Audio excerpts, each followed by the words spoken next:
বেনজিরের passport জালিয়াতি, অধিদপ্তরের ৮ কর্মকর্তাকে জিজ্ঞাসাবাদ করছে দুদক। দর্শক, এই ভদ্রলোক সাবেক আইজিপি, কত বড় দুর্নীতিবাজ এবং পেশায় অনৈতিকতার ছাপ রেখেছে, তার নানা রকম কেচ্চা কাহিনী এখন বের হচ্ছে।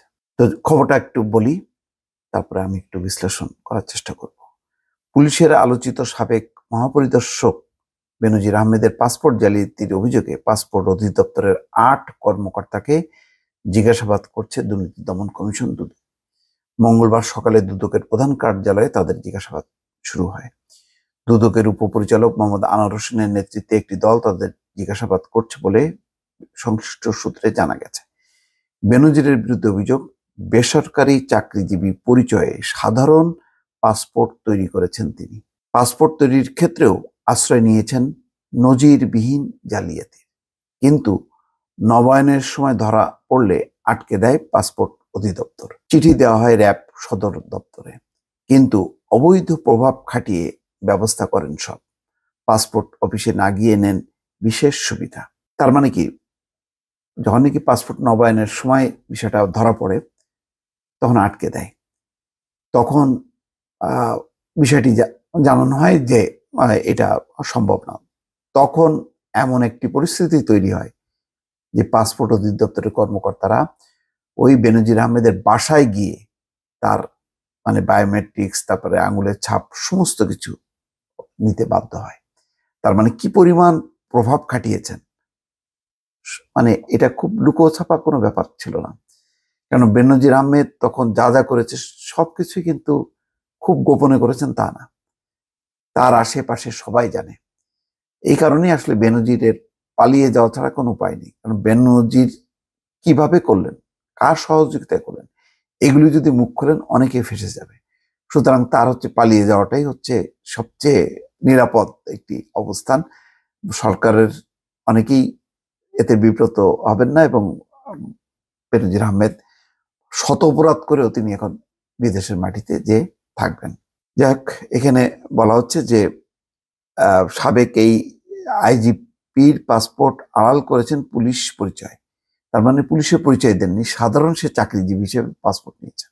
শুরু থেকে এখন পর্যন্ত তিনি সরকারি চাকরিজীবী পরিচয়ে বিশেষ পাসপোর্ট নেননি।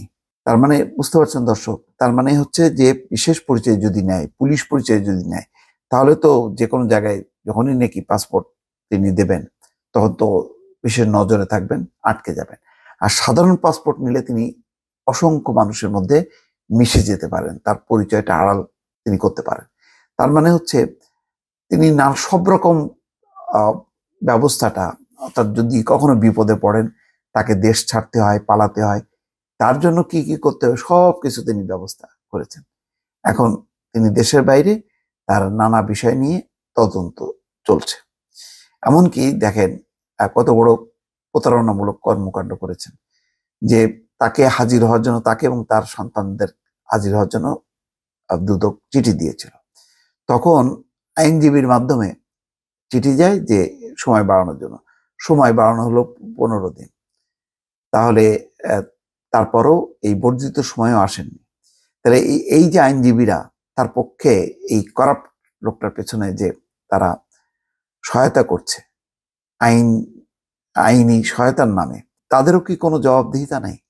কারণ তারা কিভাবে জিম্মাদার হলো যে বেনজির আহমেদ নেই, ফিরবেন না, জানা সত্ত্বেও সময় বাড়ানোর আবেদন করলো, দুদক সেটা মঞ্জুর করলো, তারপরে আসলো না।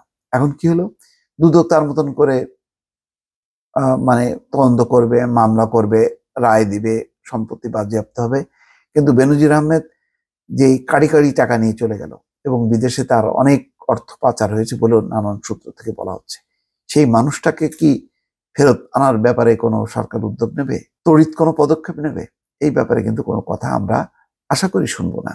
যদি শুনি ভালো, তাহলে অন্তত বুঝতে পারবো যে না, অন্তত একটা ঘটনায় সরকার একটা পূর্ণাঙ্গ তদন্ত করলো এবং বিচার করলো। ভালো থাকবেন। আল্লাহ হাফেজ।